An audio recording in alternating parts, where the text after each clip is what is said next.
Hello, welcome to Good Morning Transfers. It's deadline day in the WSL with teams looking to do their business before the 5 p.m. deadline. We'll keep you across all the deals throughout the day. Coming up this hour, we'll have the latest on Eddie Howe's attempts to bring in a midfielder and defender, but time is running out. Plus, will Mikel Arteta make additions before the window closes? The latest from Arsenal is on the way too.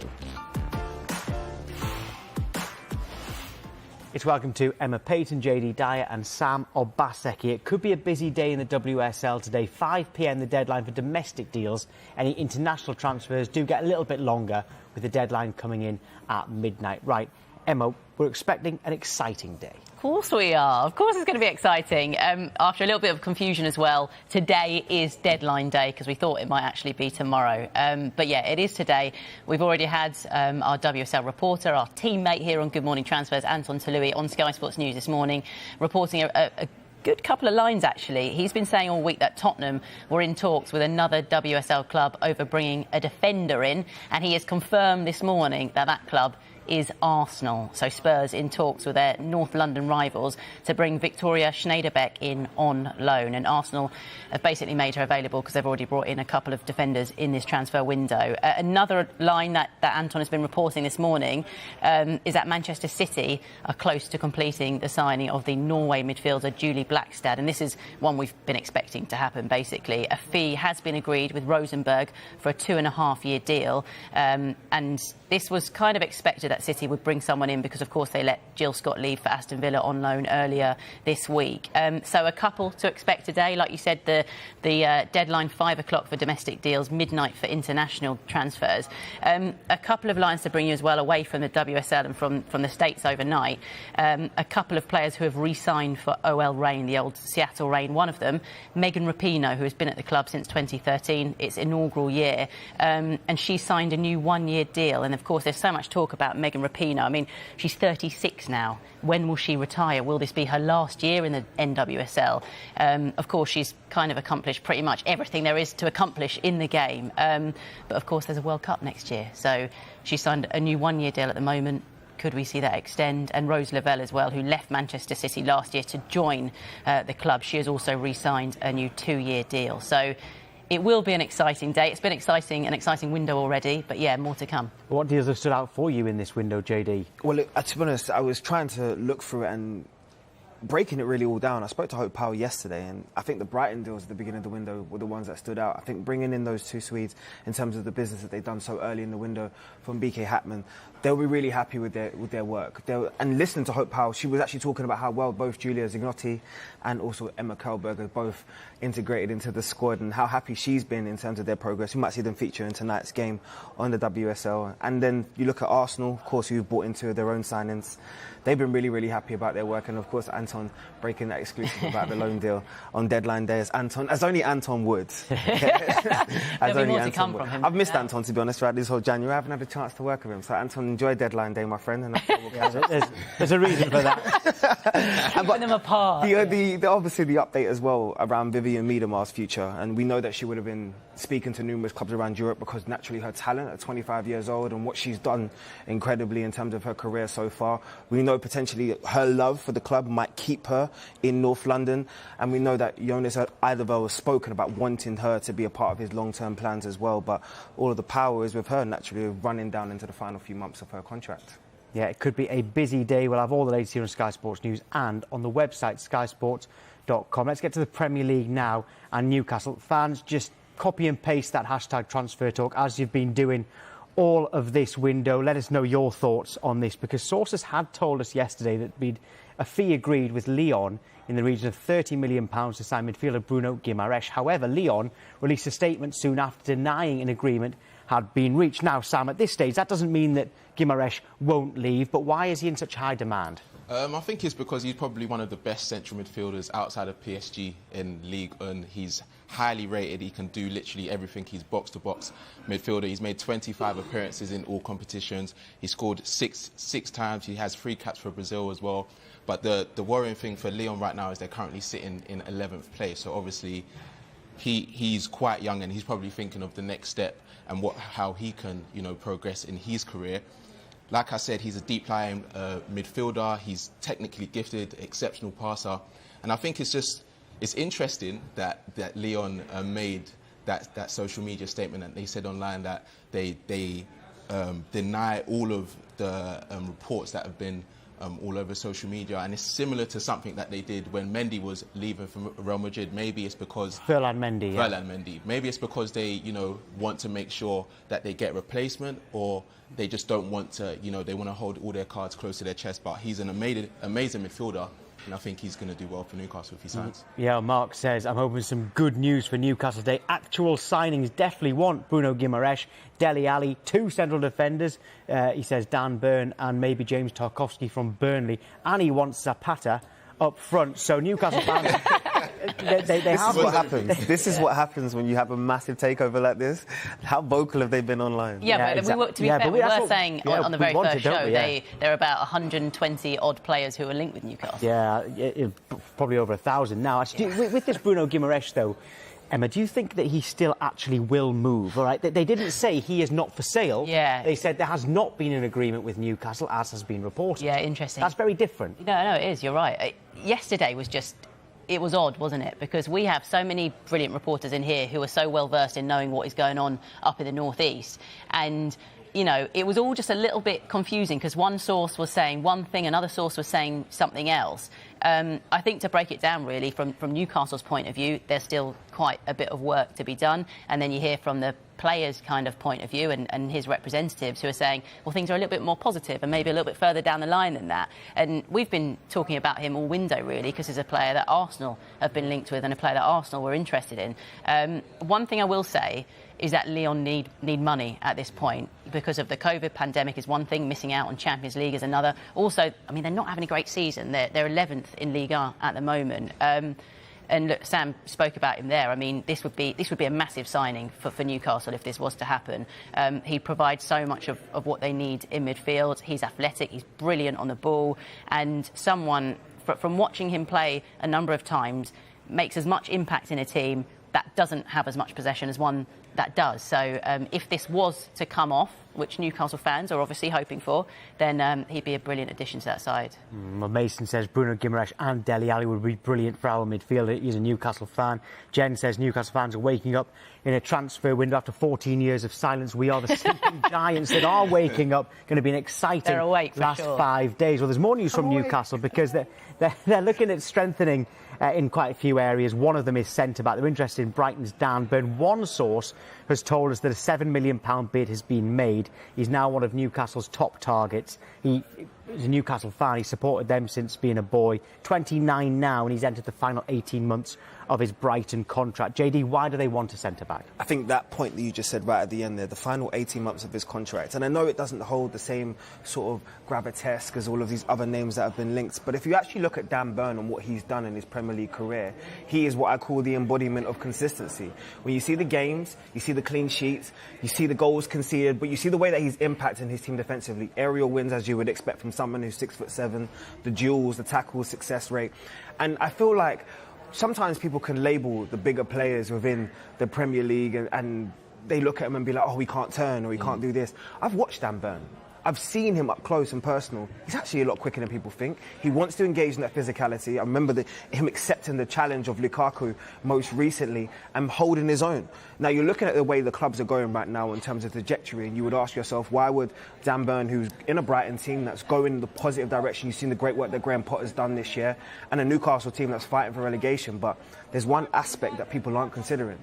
The homegrown aspect, and him obviously being so close to the club and him growing up probably as a Newcastle fan, as he's probably admitted on numerous times. And they've had the opportunity to sign him back in 2011, but he elected to go to Fulham then. You would think 29 years old now, how many more opportunities is he going to have to obviously represent a club that clearly means so much to him? Well, he had a season ticket, didn't he?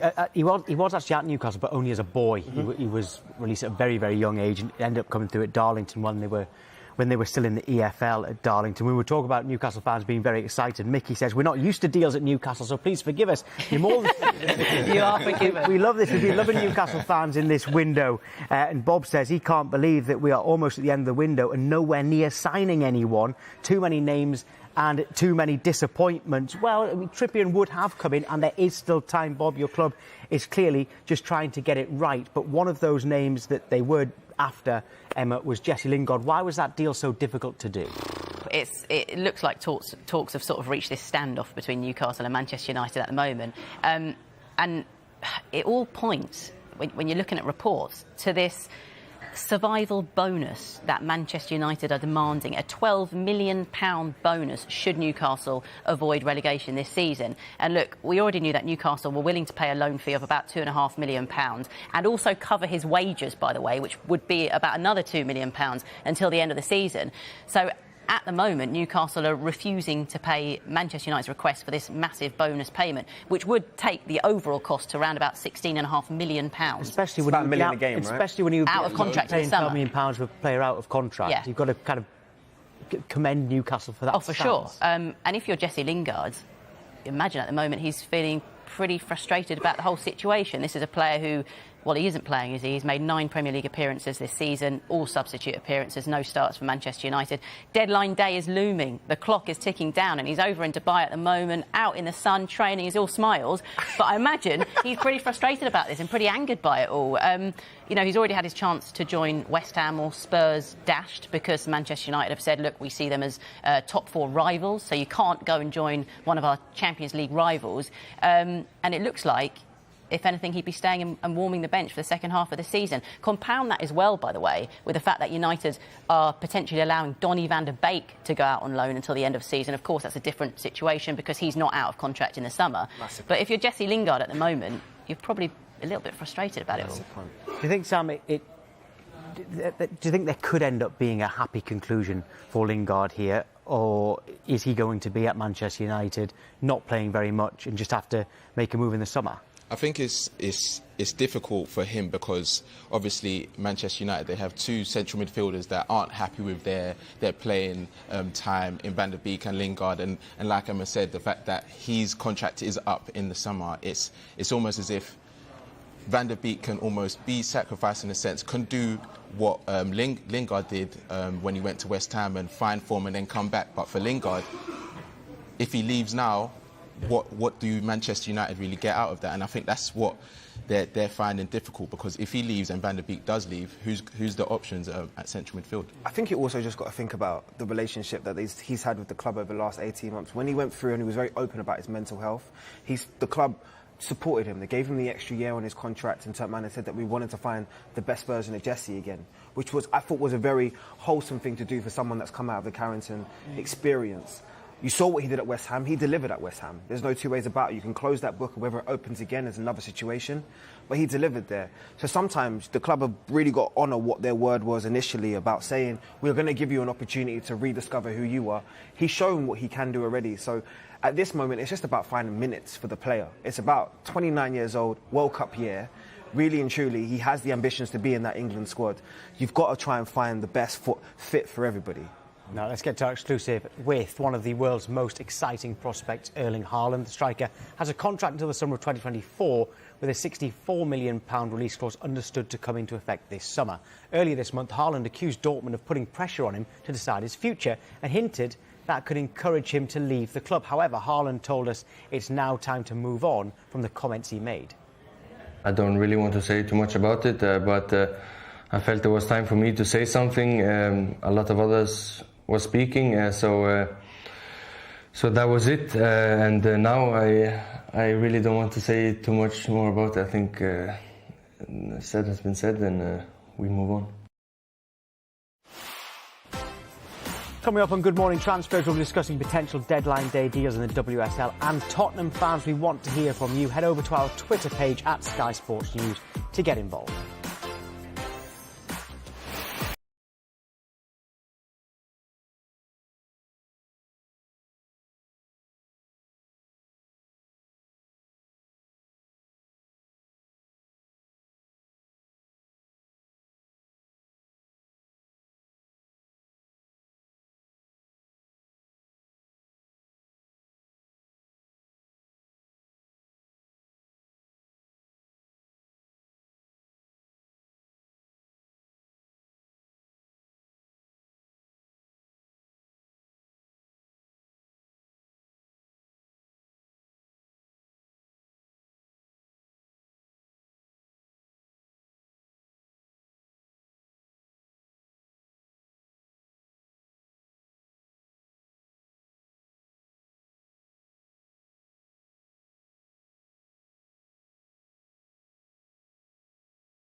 Welcome back to Good Morning Transfers. It's deadline day in the WSL, so it's now time to welcome our next guest, someone who knows all you need to know about the WSL, sports broadcaster Flo Lloyd-Hughes. Flo, good morning to you. What deals can we expect to be completed today? Well, it hasn't been the most Hollywood January transfer window. I think a bit like the men's game, to be honest, the January transfer window isn't as glamorous, isn't as big spending as the summer. It's obviously a lot shorter. And there's not a lot of time for clubs to be doing their business. We've also had the sort of added issue this window of the fact that the Asian Cup is taking place, and that's meant a lot of clubs have lost players who are playing out there, notably a lot of Australians that play in the WSL. So it's been a strange window. Arsenal's signing of Blackstenius a few weeks ago was probably the biggest one that we'll see, and I think today it's going to be a lot of loanees who perhaps aren't going to be getting playing time for the remainder of the season, so clubs are looking to sort of move them on for a bit of time so they can get some game time. Flo, I love your breakdown, and of course I'm loving deadline day today, but you just spoke about Arsenal's move there. I want to hear a little bit more. Why did you feel like that was a standout move this window? Well, I think it had a lot of knock-on effects, really. I think it got a lot of people talking about the future of Viviane Miedema. Her contract's up at the end of summer. I know you guys were talking about Jessie Lingard, and Miedema is certainly a player that a lot of people are wondering where her future lies. Rumours that she's linked to teams abroad, perhaps Barcelona or Lyon or PSG. And she's one of the best players in the world. She's still pretty young as well. She's a standout player for Arsenal. She's so core to their team. She passed the century mark of goals recently. So it's very intriguing to see what happens with her future. So the signing of a forward like Blackstenius, who is really highly tipped around the world as a brilliant player, I think sort of sparks a lot of questions about whether Viviane Miedema is still going to be around at Arsenal come the start of next season, or is this going to be the start of an incredible partnership between the two of them. There were also rumours that Blackstenius was going to go elsewhere in the WSL, either to Tottenham or Manchester United, who could really do with a forward of her talents, but she ended up going to Arsenal, who are already absolutely stacked with a lot of talent, but obviously she sees her future lies there, and Arsenal feel like she can be a core part of their club going forward. Hey Flo, I just wondered, is there a club that you thought should have done more business, or maybe you expected to do more business in this window? I think it's interesting because it seems like the clubs who have done a lot of business are the clubs who were already quite well stocked. Arsenal had a very busy summer already. Manchester City are linked to yet another midfielder today, and they've already got about 3 or 4 midfielders on the bench who could slot in. I think some of the teams lower down the table, Aston Villa, for example, they are still looking for a striker, and their manager, Carla Ward, at the start, when the window opened, was very clear that she was looking for a striker, and Tottenham as well have been in the same situation. So I think it's interesting that those clubs have really struggled to find the talent that they wanted. Carla Ward was asked whether she would dip into the Championship, the second tier, in order to find the right forward that she wanted, and she said she probably wasn't looking there. So I think it's interesting at the moment. That's why I think it's a really tough window. It feels like clubs are willing to be patient and perhaps wait to the summer in order to get the deals that they really want. Flo, you mentioned Arsenal have had a busy window. How much ambition does it show for them to win their first league title since 2019?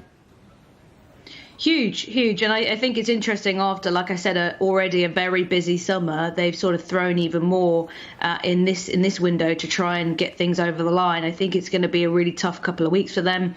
They've had some bad games over the last couple of months. They've lost 5 games in 6 in all competitions. So it's been really tough. They've got a Champions League quarter-final as well against Wolfsburg in March. So they're going to need a big squad because they're still involved. Well, they'll be playing in the FA Cup as well this weekend. So they're still involved in a lot of competitions.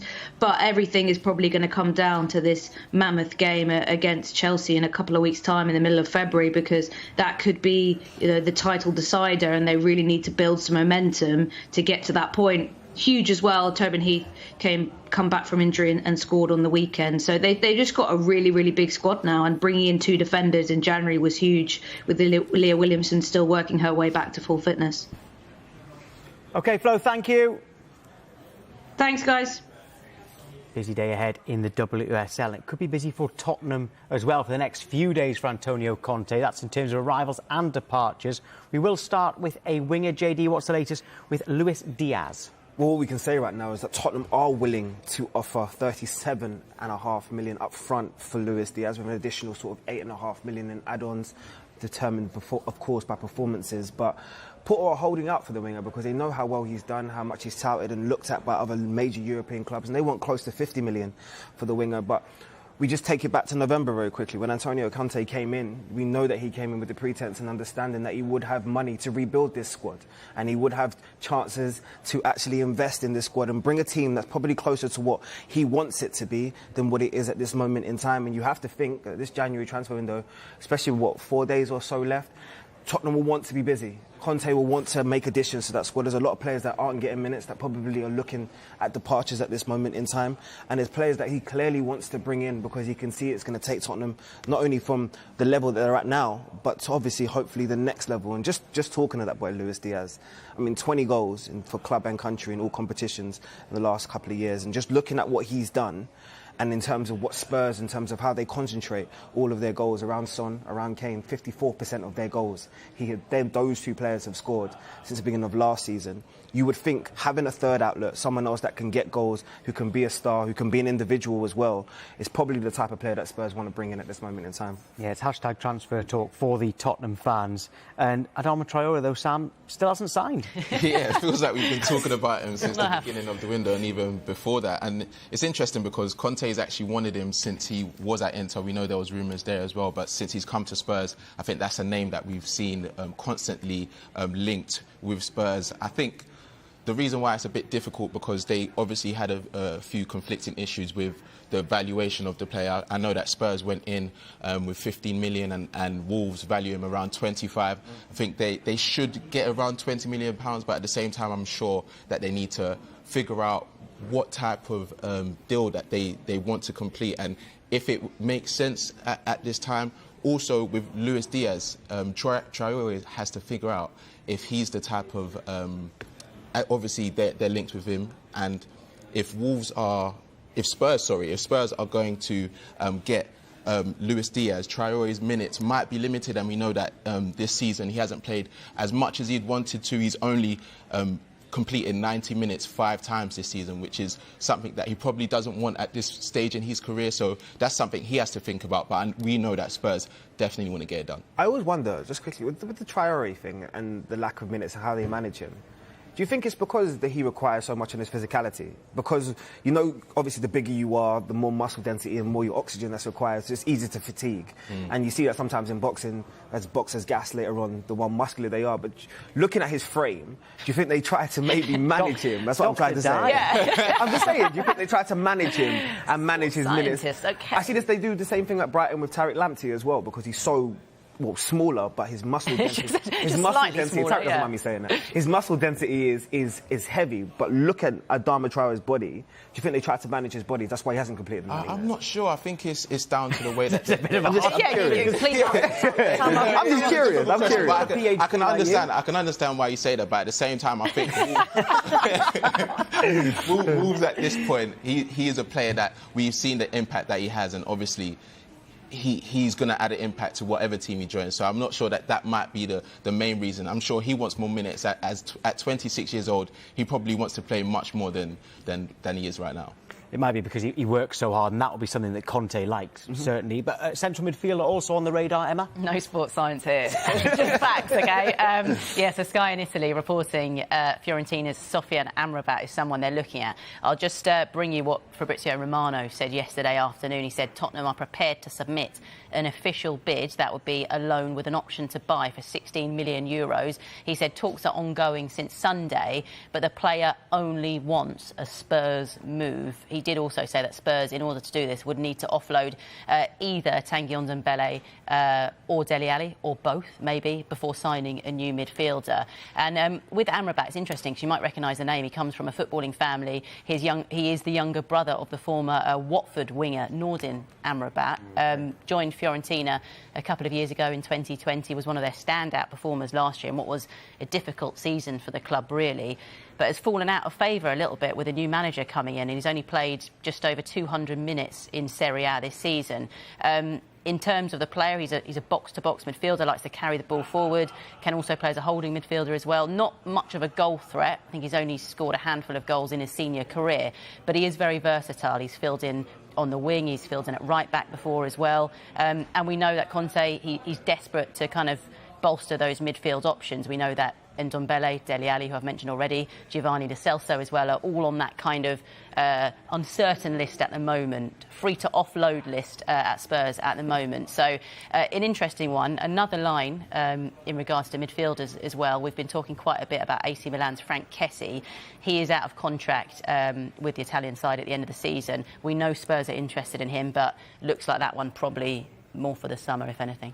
Yeah, Tottenham fans, you're going to get a second bite of the cherry in this hour because you're the subject of sign, call, sell later on. Go to @Sky Sports News to get involved. But still to come, we'll have the latest from Arsenal. What does the future hold for Pierre-Emerick Aubameyang?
Time to take a look at some of the transfer stories making the back pages in the gossip columns. And JD, the one you found in the Express, I think quite interesting. Yeah, I think it put a smile to my face. The Express have reported that Tottenham have rejected PSG's offer of 4 players in exchange for Tanguy Ndombele. I know, 4. Wow. The only thing that question came to my mind straight away was, who are the 4 players? And then, of course, how does Spurs register all 4 players with so many players that they have in their squad at this moment in time? So, I mean, these are the reports of other publications. So it's interesting to see if this does develop. We know that Ndombele is a player that they are probably looking to see what they can do in terms of alternative options, because it hasn't quite worked out as the club record signing so far.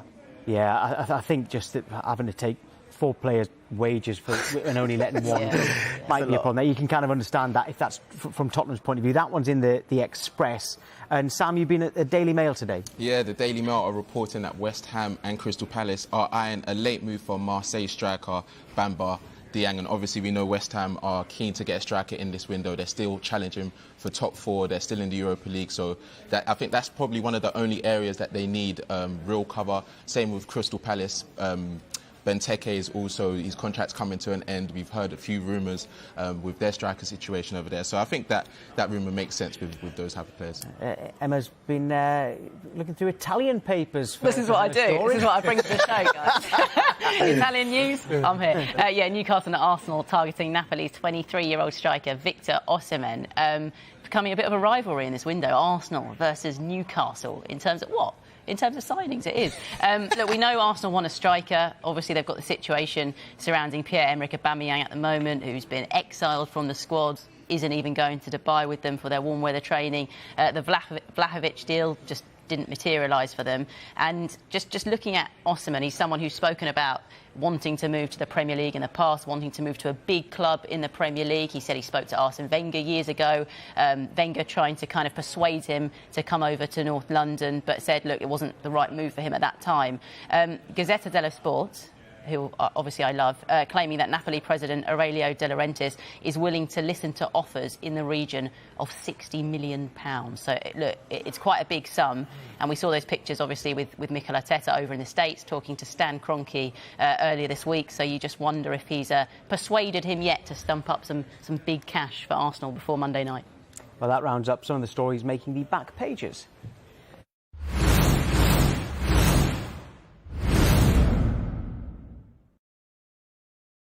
That last story brings us on quite nicely to Arsenal. So Arsenal fans, it's you we want to hear from now. # transfer talk. And Pierre-Emerick Aubameyang will not be part of the club's training camp in Dubai. Arsenal considering offers for the player, or they will do, in this window. Sam, this is the question everyone's asking. What happens if he doesn't get that move? At this point, I'm honestly not sure, because I think it's interesting to know that the player's obviously is back in London after leaving the AFCON early due to COVID complications. He's obviously come out and said that he's fine and he's ready to play. But I think now that Arteta's come out and he said that they're going to Dubai and Aubameyang isn't a part of their plans, it leaves him in a sticky situation, because Jack Wilshere's going and he's not even a part of the squad. And if I'm Aubameyang looking at that situation, it's where does that leave me? So I think if he's not able to make a move this window, we obviously know that the Al Nassr were linked with a move for him and they were willing to pay all of his wages, but at the same time their window finishes a day before ours. So at that point, where can he go? Is it a bench move? Is he going to be training by himself? Who knows? Yeah, because sometimes with our deadline, other countries are open beyond that, and you can still actually have some outgoings. But like you say there, Al Nassr, they have to do it by the end of Sunday, not the end of Monday. So in fact, that would hurry it up even more. JD, Emma mentioned their story in the newspapers about a striker. How much do they need a striker? I think looking at the Burnley performance, I think you would turn around and say they need a striker quite urgently.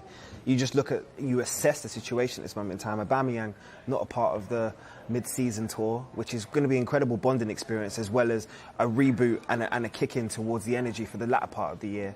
You talk about Eddie Nketiah, we've already seen the links of him moving away in this window, and if not, still hasn't signed any new contract as his contract expires in the summer. Lacazette will go into the final year of his contract at the end of this season, the Rumbles as well. What's his long-term future with the club?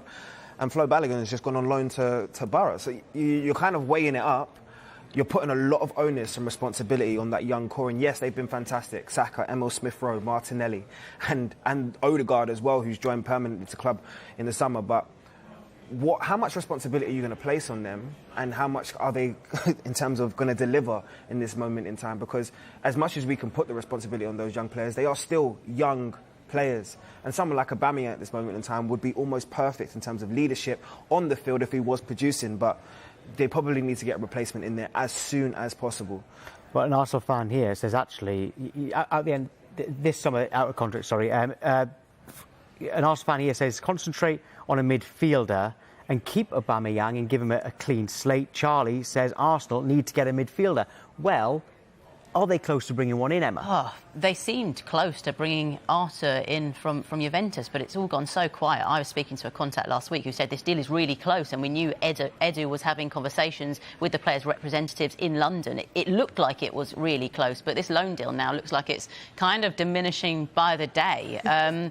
You know, like you said, we know they need a midfielder. They're really short in the middle of the park. And from what my understanding is, they saw Arthur as this short-term fix. They wanted to bring him in on a 6-month loan. But Juventus said, well, we want you to take him on an 18-month deal because then we could find a replacement for him. It seems like, from reports, that Edu was sold on that idea and wanted to move forward with it, but it was Arsenal's hierarchy who were reluctant to give him a longer deal. So that one, from being super close, now seems like it's further away than ever. One other line, we haven't really spoken much about a goalkeeper, by the way, but we do know that Arsenal are in talks with New England Revolution over buying the goalkeeper, Matt Turner, which would ultimately clear the way for Bernd Leno to leave, Turner being a kind of backup and cover for Aaron Ramsdale, who's just been brilliant since coming in this summer.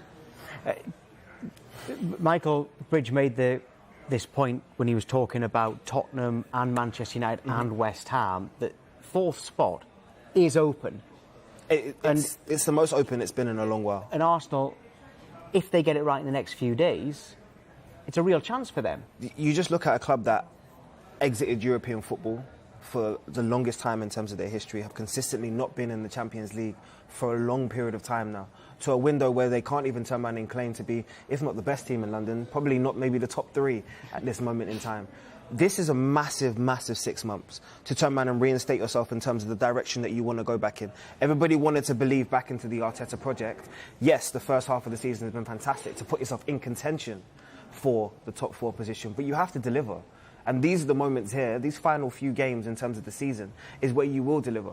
They do need a striker, because games like Burnley showed the breakdown in terms of when teams put that low block, Arsenal just aren't able to capitalise in the last half of the third. And they do need a striker that's going to be able to convert those chances that they do create. Yeah, and with that striker situation, like you said, Nketiah out of contract at the end of the season, Lacazette out of contract at the end of the season as well, and Aubameyang not even in the squad for that warm weather training. Right, it's that time where we test your knowledge of past January transfer windows with a little teaser today. Tell us who this player is. Starting off his career with Livingston, he had spells Stirling Albion, Leeds, Norwich, Hull, West Ham, Aston Villa and West Brom. I've got this already, actually. Have you got it? Tweet us at Sky Sports News, hashtag Transfer Talk. We will reveal the answer, and I'll also out Emma, JD and Sam to see what they've said. I don't like these. I really don't like these. These are not good.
Good morning, transfers. Before the break, we asked you who this player is. He played for Livingston, Stirling Albion, Leeds, Norwich, Hull, West Ham, Aston Villa and West Brom. Did you get it? Now, I did. Sam got it pretty quickly. Emma took a little bit longer.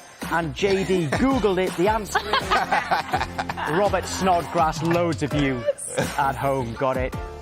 Very well done. Too many of you to mention, actually. Great response to that one today, actually.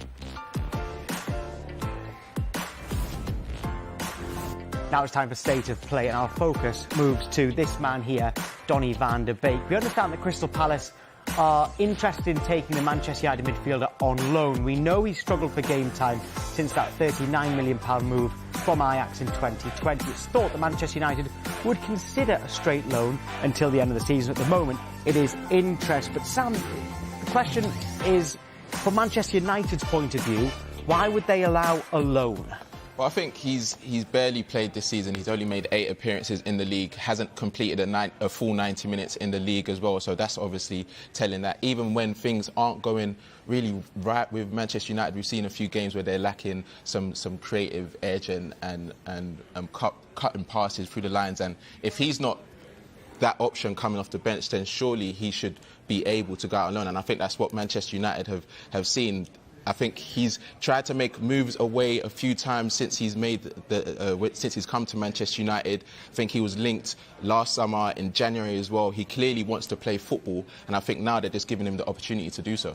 So a loan move, there's the Manchester United point of view. What about the players' point of view? Any move at this point, any move, because he needs to play regular football. I mean, Sam mentioned links to other clubs there. It was the final day of the summer transfer window, and poor Donny van de Beek thought he had a way out. He thought he had a route to regular football because a loan move with Everton seemed to be all but agreed, basically. But then Manchester United pulled the rug on that, and Ole Gunnar Solskjaer said, well, actually, I want to keep you in the squad. Then hasn't started a Premier League game all season, like you said. And at this point in time, I think Manchester United fans wouldn't be surprised if Darren Fletcher's, got an appearance on the pitch ahead of him. But look, maybe a move to Everton wasn't all that bad in the end. But at Manchester United, it just hasn't been much better, has it? Started 2 of United's last 50 Premier League games. Sam, you mentioned a minute ago, featured in 8 out of their 22 Premier League games this season. Worth saying, 7 of those he came on after 80 minutes. 5 of them he came on after the 86th minute.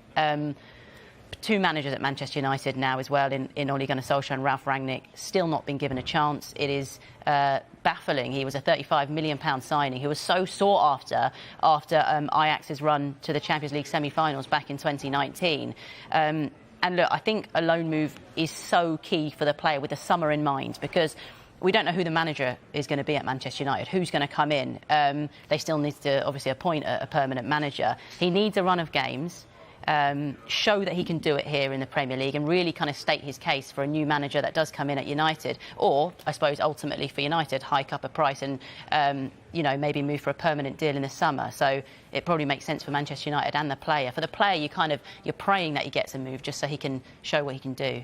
I'm just frustrated for him. I really am, because I don't really know what else he can do. I remember the Man United performance, and Man United fans will be very open in saying that arguably the most disappointing performance they've had this year was the 4-1 defeat at Watford. But the only bright spot from that performance was Donny van de Beek, and the impact that he had, not only just scoring, but what he wanted to do in terms of get on the front foot, be aggressive, be forward-thinking in his passing. He was crying out for an opportunity to start there. And if you don't turn the manager's head on the pitch when your team is arguably at their poorest performance and showcase what I can do and deserve an opportunity to start then, what else? Where else is his options? Yeah, I mean, you say that he's been crying out for an opportunity. Fans have been crying out. They've been chanting his name, when he's been warming up on the sidelines. It's just disappointing, and I think he would be confused as well how the last 18 months of his career have kind of panned out like this. You put a lot of pressure on someone to turn around and be like, look, we want you to come in, we want you to make a massive impact next to another marquee name like Paul Pogba.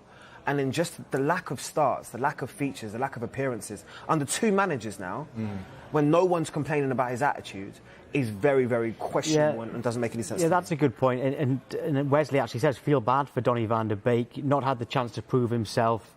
Best thing is probably a loan and see what the new manager thinks, because of course Rangnick is is in interim charge. And William says Donny has never played a consistent run of games. For some reason, we're not giving him a chance when others are underperforming. It sounds like there is a lot of sympathy actually from Manchester United fans about this situation. Yeah, and I think it's similar to Jesse Lingard. You know, when he was out of form, he wasn't really getting that much minutes when he was at Manchester United. And I think they're hoping for the same kind of loan for Donny van de Beek, because if he does have that run of form that Lingard did at West Ham and he comes back to Manchester United under the new manager, that's the best case scenario. And I think that's something that he wants. He just wants to prove, like JD said, he wants to prove that he can play in this league and he can be a part of Manchester United.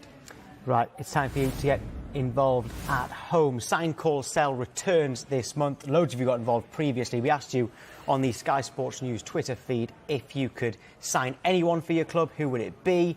If you were thinking outside the box, who would you give a call to? And who would you sell? Right, today's focus is Tottenham. We talked about Tottenham a little bit earlier on, and we got loads of response to this, which is why I didn't read out many tweets at the time. OK, someone says here, sign Adama Traore, call Luis Diaz and sell Ndombele. Well, that's what they're trying to do, in fairness. Poncadinho. It hasn't got a real name there. That might be their name. Whoa, that might be their name, Tom. Poncadinho. Wow. I apologise. Sign Luis Diaz, call Adama Traore, so the other way round there, and also Sofiane Amrabat as well on the call list, and sell anyone. You might want to rethink that one. Gareth says sign Bruno Guimaraes, call James Ward-Prowse and sell Dele Alli. And another one as well from Andy, who just says 3 words: anybody, anybody, and anybody. Again, you might want to rethink that one, considering you've got Kane and Son and others out there. But it does seem, Emma, that Tottenham fans, they do seem to be quite frustrated in this window. I'd say throughout this month, there's always a club who tweet us about how upset they are with their transfer business. Tottenham seem to be very happy with their manager, but not happy with the lack of movement. Maybe that makes it worse as well, the fact that they've brought Antonio Conte in, and he was probably promised that he'd be able to buy some players, maybe get rid of some players as well. Of course, he's worked out who he wants at that football club now, hasn't he? But yeah, I think that getting a manager in like Antonio Conte, and the job that he's done so far as well for Spurs, now they're like, come on. You know, we want to keep Antonio Conte at the club. We want him to stay beyond the summer. So, yeah, of course, they're crying out for signings. Yeah, another one's just come in, actually. Quite a thorough one from Matt. Says, sign Adama, Bissouma, Diaz, Carlos, Ward-Prowse and Martinez from Inter. So that's under sign. Under call, he says, call the director of football to put a rocket up him to try and get him to sign these players. And he says, sell. This is from Matt, by the way. This is good. Sell Rodon, Ali, Ndombele, Lo Celso, Doherty, and he also adds Daniel Levy to that as well. So Tottenham fans have really got in touch there on sign, call, sell. And let's hope for your sake there is plenty more to talk about today, tomorrow, and of course deadline day on Monday as well. We've got time to just run through a few other clubs that we haven't mentioned in this show. And Brentford, Emma, what are they working on? Well, we've been talking quite a bit about Christian Eriksen, haven't we? They continue to work on a deal to bring Christian Eriksen to West London, and a deal, by the way, for Brennan Johnson, because they, of course, want to improve their squad before Monday's deadline. We know that Eriksen, according to Jay Harris, one of our former colleagues here at Sky, who now works for Athletic, Eriksen has agreed a 6-month deal, but that hinges on him completing a lengthy medical, which I suppose you would expect. But look, we all hope he returns to football, not just football. Hopefully he returns to the Premier League. We know he's training back with Ajax at the moment, and he's going to have a whole load of medical tests, whichever club he joins. No rush, though, because he is a free agent. Sam, Brighton, one line, go. Senior Libertad are close to signing their 18-year-old Julio Enciso as Brighton try to finalise a move for the striker, and I think it'll be good for them to get more firepower as they have been struggling to. So Brighton trying to sign him from Senior Libertad. JD, Burnley, quick. Oh, wow. I didn't even know we were going to get this one in. But, yeah, Burnley are considering a move for Aaron Ramsey to bring him back to the Premier League. I mean, it was brilliant because Jack Wilkinson was given a brilliant breakdown in terms of what he could bring to the club and whatever else. But I just think we need to see Aaron Ramsey back in the UK, hopefully. Stop talking. Right, stay with us because there is loads more to come. We're going to be back at midday. Rob Watson and the football show is next. We'll see you soon.